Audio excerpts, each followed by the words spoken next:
हाय दोस्तों, कैसे हैं आप सभी। मैं डॉक्टर आनंद व्यास फिर से अपने YouTube चैनल पर आप सभी का स्वागत कर रहा हूं और आशा कर रहा हूं सभी ठीक है, मस्त है, एंजॉय कर रहे हैं।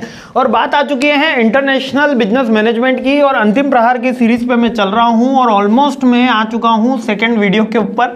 12 क्वेश्चन की सीरीज होने वाली है, काफी इंपॉर्टेंट सीरीज होने वाली है। और कौन से क्वेश्चन कल आपको एग्जाम में देखने की पूरी संभावना है, देख लेते हैं। सेकंड क्वेश्चन है international product life cycle.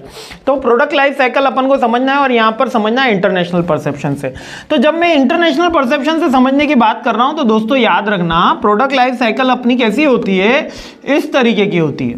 Product life cycle इस तरीके की होती है। यहां पर प्रोडक्ट क्या होता है, अपना स्टार्ट होता है, यहां पर ग्रोथ होती है, इस पॉइंट को बोलते हैं सैचुरेशन, यहां पर होगा डिक्लाइन और यहां पर आएगा एंड। ठीक है, यह प्रोडक्ट का टाइम पीरियड है। ठीक है, ऐसे टाइम ऐसे मूव कर रहा है। अब देखिएगा, कोई भी प्रोडक्ट स्टार्ट हुआ, ठीक है, थोड़े टाइम में उसकी ग्रोथ होगी, थोड़े टाइम में वो सैचुरेशन पे पहुंचेगा। सैचुरेशन का मतलब है maximum profit with maximum market share, यानी कि अब बिजनेस में बहुत पैसा आ रहा है और पूरे मार्केट पे कब्जा भी है।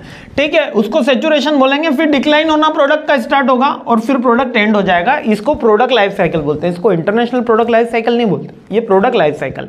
यानी कि एक BSNL के टेलीफोन, ठीक है, हर घर में एक बार पहले स्टार्ट होने शुरू हुए, बहुत कॉस्टली थे, फिर धीरे धीरे ग्रोथ हुई।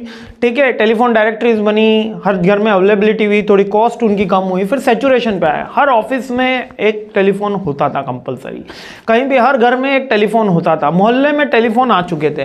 फिर एकदम से टेक्नोलॉजी चेंज हुई, टेक्नोलॉजी शिफ्ट हुई, टेलीफोन की जगह मोबाइल फोन आ गए। जैसे ही मोबाइल फोन आए, ये प्रोडक्ट डिक्लाइन होने लगा और अब धीरे धीरे एंड की कगार पर आ गया है। That is the international product life cycle, यानी प्रोडक्ट लाइफ साइकिल है। यानी कि प्रोडक्ट का मैंने आपको बताया, आज मोबाइल फोन के आने के कारण टेलीफोन बिल्कुल एंड होने की कगार पे है। जब मैं इसको इंटरनेशनल ले जाता हूं तो प्रोडक्ट एंड नहीं होता है इतनी इजीली। जैसे कि प्रोडक्ट आज टेलीफोन एंड हो गए, अब ऐसी बहुत सी कंट्रीज हैं जहां पर वो टेक्नोलॉजी अभी भी रीचेबल नहीं हुई। जैसे कि USA में अभी जो इंटरनेट टेक्नोलॉजी चल रही है वो इंडिया से ज्यादा है, तो वहां पर टेक्नोलॉजी के जो प्रोडक्ट आउटडेटेड भी हो गए हैं वो इंडिया में आने पे एक रिन्यूएबल न्यू प्रोडक्ट्स होते हैं, है ना, नोवेल काइंड ऑफ प्रोडक्ट होते हैं। जापान में जो टेक्नोलॉजी अभी चल रही है, भारत में आने पे वो भले वो वहां पे बंद होने वाली है, डिक्लाइनेशन पे आ चुकी है, लेकिन इंडिया के लिए वो ग्रोथ स्टार्टिंग है। और अगर और दूसरी कंट्रीज में चले जाते हैं, जैसे कि सूडान में चले जाते हैं अपन, सोमालिया में चले जाते हैं, जो और पिछड़े हुए हैं, अविकसित की कैटेगरी में हैं, वहां पर जो छोटे फोन भी है वो आज, जहां पर मतलब कह सकते हो 1 GB के रैम का भी जो फोन है VGA कैमरे वाला, वो भी एक स्टार्टिंग टेक्नोलॉजी में। तो यहां पर प्रोडक्ट की लाइफ साइकिल क्या हो जाती है, बढ़ जाती है। यानी प्रोडक्ट स्टार्ट कहां से होगा, डेवलपिंग कंट्री से होगा। बिल्कुल सही समझा आप, प्रोडक्ट स्टार्ट कहां से होगा, डेवलपिंग कंट्री से होगा।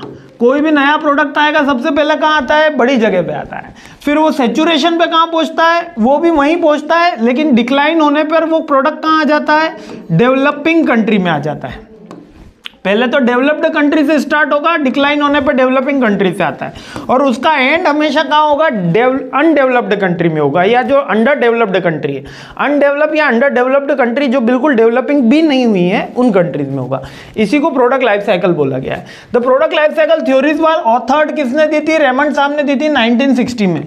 ठीक है, the product life cycle go through expose the international market. अब ये इंटरनेशनल मार्केट की थ्योरी है, अगर प्रोडक्ट लाइफ साइकिल होती तो वो मैंने आपको, अब इसका चार्ट इस तरीके से बनता है।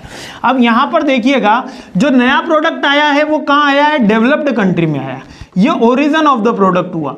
जब मैच्योरिटी में आ रहा है या उसके अंदर भी आ सकता है, या फिर वो डेवलपिंग कंट्रीज में भी आ सकता है। ये सेकंड फेज में आया डेवलपिंग कंट्रीज में, फिर ये इन्वेंट्री कंट्री के अंदर चला गया, यानी कि जो रिमेनिंग कंट्रीज हैं, बिल्कुल सोमालिया, सूडान, इस तरीके की कंट्रीज हैं, वहां पर ये प्रोडक्ट आया। यानी कि एक प्रोडक्ट का लाइफ साइकिल किस तरीके का हुआ, इस तरीके का। यहां पर पहले एक ही पॉइंट देखिए, तो ये प्रोडक्ट का डेवलपिंग और इन्वेंट्री कंट्री। इन्वेंट्री कंट्री यानी कि बिल्कुल अंडर डेवलप्ड कंट्री है ना, under developing country. Under developing भी नहीं कह सकते हैं, बिलो डेवलपिंग कंट्री कह दो। Below developing country is the correct phase. ठीक है, लो इनकम कंट्री। अब जो प्रोडक्ट यहां पर मैच्योर हो गया है डेवलपिंग और डेवलप के बीच में, ठीक है, वो प्रोडक्ट यहां पर भी हाई ग्रोथ वॉल्यूम जनरेट करेगा। क्यों? क्योंकि उसके लिए बिल्कुल टेक्नोलॉजी नहीं है, है ना। तो ये डिफरेंट की 2 साइकिल्स हैं। हर प्रोडक्ट का एंड कहां पर होगा, हमेशा याद रखना, इन्वेंट्री कंट्री में या बिलो डेवलपिंग कंट्री के अंदर उस प्रोडक्ट का एंड होगा।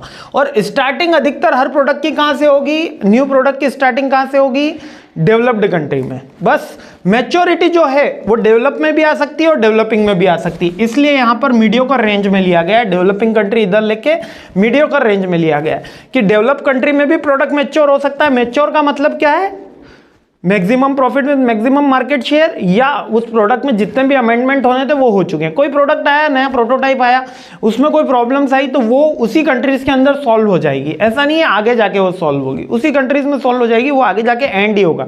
और कोई भी प्रोडक्ट एंड क्यों होता है, टेक्नोलॉजी के चेंज होने के कारण मेजरली प्रोडक्ट चेंज होते हैं, आउटडेशन हो जाता है प्रोडक्ट का, ठीक है, और एक ड्यूरेशन ऑफ टाइम के बाद भी प्रोडक्ट आउटडेटेड हो जाते हैं, ठीक है। तो ये मेजर इशू है। आई होप ये बहुत छोटी सी थ्योरी है लेकिन बहुत ही इंपॉर्टेंट थ्योरी है, और बार बार एग्जाम में इंटरनेशनल प्रोडक्ट साइकिल आया हुआ है, आपने अभी तक पढ़ लिया होगा, नहीं पढ़ा तो आपको समझ में आ गया होगा, है ना। इसी के साथ अपन नेक्स्ट वीडियो के ऊपर आते हैं और जल्दी ही अपनी ये सीरीज कंप्लीट करते हैं। जय हिंद, मुस्कुराते रहिए, खुश रहिए।